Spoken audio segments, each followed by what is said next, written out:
Hai să luăm și bine ați venit în acest nou videoclip. Astăzi avem aici cel mai mișto modpack de vară făcute by the way Adiță.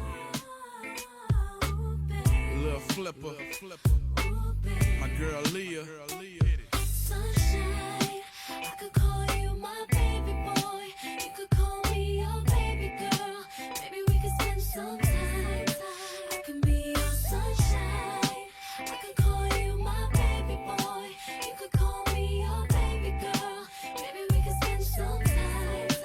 I can be your Vreau să încep acest videoclip că îmi pare foarte rău că nu am scos acest modpack mult mai devreme față de cum am spus, dar am avut niște probleme cu unul dintre modurile care le-am băgat în acest modpack și au cauzat mai multe probleme și a durat mult mai mult să scot modpack-ul ăsta față de cât mi-am propus eu. Dar nu este nimic pentru că până la urmă am reușit să rezolv aceste probleme.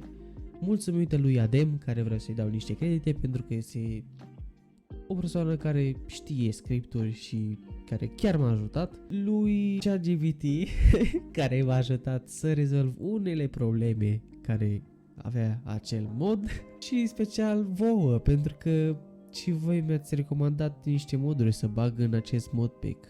Și să trecem la ce am băgat în acest modpack.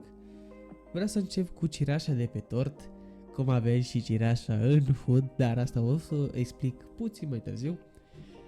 Primul mod pe care vreau să îl menționez sunt comenzile scurte. În sfârșit, comenzile scurte merg. Modul ăsta a fost cel care mi-a creat cele mai multe probleme, pentru că efectiv nu voia în nicio culoare să meargă. L-am editat, am scos niște comenzi care nu erau destul de utile pentru Bison și am băgat alte comenzi, în special ultimele 3, care eu cred că sunt mai utile față de ce era înainte. Vreau să menționez și vreau să dau niște credite lui Ezechiel că a făcut acest mod de comenzi scurte și vreau să menționez faptul că baza modului este luată din ceea ce Ezechiel a scris. Nu cred că e mare nevoie să explic ce face modul de comenzi scurte, pentru că puteți vedea și voi din chat ce fac comenzile scurte. Nu știu, de exemplu /fill ne dă și /fill și fill Gasken dacă suntem la o benzinărie, sau /j pentru jobs.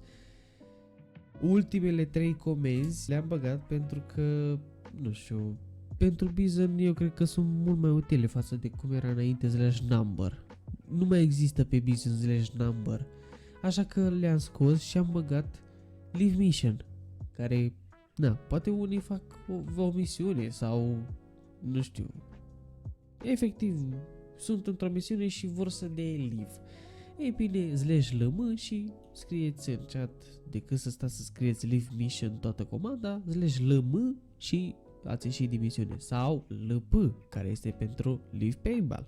Mulți jucați la Paintball și vă știu, vă testați cheat-urile la Paintball, așa că dacă vreți să ieșiți mai repede, dacă găsiți un cheater la Paintball și decât să stați să vă jurați pe acolo, mai bine scrieți /lp și ați ieșit din Paintball. /gg, care nu este o comandă care scrie în chat că bravo frate, nu știu ce, sau o chestie din astea. /gg este făcut intențional pentru Get Gift, pe care o să mergem și acum să testăm. Între timp vreau să vă spun al doilea mod.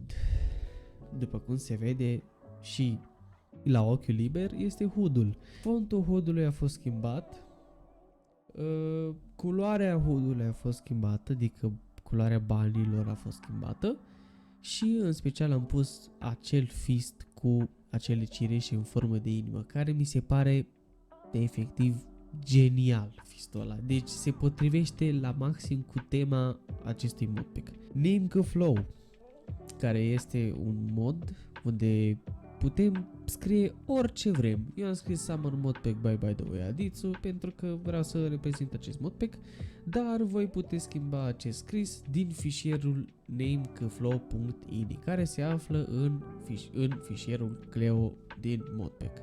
Puteți scrie ce vreți. O să rămână RGB, nu știu exact cum să îl fac să rămână pe o culoare, dar măcar vă puteți pune acolo un text frumos care să fie personalizat. Avem HP la mașină și harta pătrată. Harta pătrată am pus-o mai mult pentru că, mulți aveți tărfuri de cucerit, mulți aveți clantaguri de apărat. O hartă pătrată, vedeți mai bine turful, vedeți mai bine clantagul. Pus-o în special pentru că și mie îmi place, adică e un pic mai mare și se vede mult mai bine o hartă pătrată față de o hartă rotundă. Vitezometru, care, să fiu sincer, nu știu cât de sincronizat e cu serverul, dar eu zic că e destul de frumos acest vitezometru față de unele care le-am văzut pe diferite site-uri care erau efectiv oribile. O să vedeți acum niște poze pe ecran. Așa că eu zic că acest vitezometru e ceea ce trebuie față de alea. Dă un text care arată zona în care ne aflăm. Orice colț al mapei acest mod îl arată efectiv numele locului, dacă aveți nevoie să știți unde vă aflați, dacă v-ați pierdut. E și checkpoint distance, care acum nu apare, dar dacă dăm noi find pe orice airport Los Santos, ne apare sus aici distanța mult mai precisă față de cea de la server. A doua cereașă de pe tort al acestui modpack este că v-am ascultat cerințele și una dintre ele, chiar vreau să exagerez, cea mai mare cerință de la voi a fost mapa pe M. Nu știu ce aveți voi cu mapa asta pe M, mie sincer nu-mi place atât de mult, adică eu nu sta așa, efectiv, să stau cu mapa deschisă, tot ecranul, mie nu-mi place chestia asta. Dar uite că unii chiar ați vrut chestia asta și v-am pus mapa pe M, finally. Mod de reflexii care reflectează și lumina, dar și pe mașini sunt aceste reflexii. Bine, acum nu prea se vede cum stau eu, dar dacă mă duc mai aproape de mașină, se vede că mașina lucește mai mult pentru că avem acest mod de reflexii. Mod de mașini, un mod clasic care s-a mai revăzut în România cu mașinile astea. Am vrut să caut niște mașini HD, am vrut să caut direct un pack care să fie, să zicem, cât de cât complet cu texturi de mașini HD și l-am folosit pe acesta. Știu că este folosit de foarte multă lume, dar eu cred că e destul de frumos. Adică, uitați-vă numai un pic la inferus ăsta, ce nervos pare. Panoramic camera, care este un mod de face camera să fie puțin mai departe față de cea clasică. Cei care sunteți din Hitman sau care folosiți sniperul de trebuie să dați zoom, vă avertizez că acest mod de cameră nu o să vă ajute cu sniperul, adică o să aveți mari probleme cu sniperul ăla, adică nu puteți da zoom, pe scurt. Dacă aveți modul ăsta de panoramic camera, nu puteți da zoom cu sniperul. Am băgat câteva arme noi care au fost retexturate să arate mult mai bine. S-a mai regăsit modul ăsta, nu este prima oară când îl văd la cineva. Am decis să-l folosesc și eu pentru că, sincer să fim, sunt singurele arme care arată cel mai bine. Adică din toate cele care le-am găsit până acum, eu cred că astea arată cel mai bine detaliat.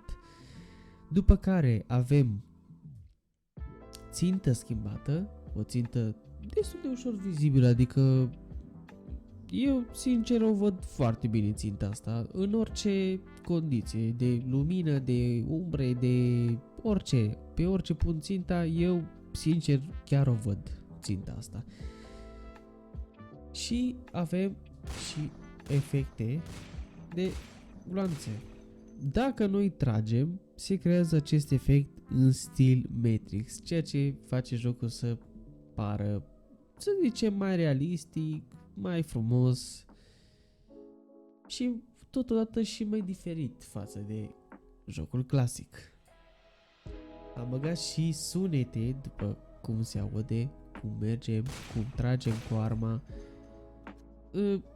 Modul ăsta de sunete s-a mai găsit altundeva, nu este prima oară când cineva îl folosește, dar eu cred că sunetele astea sunt cel mai șmechere, adică din toate modurile de sunete care sunt disponibile, eu cred că astea sunt cele mai mișto.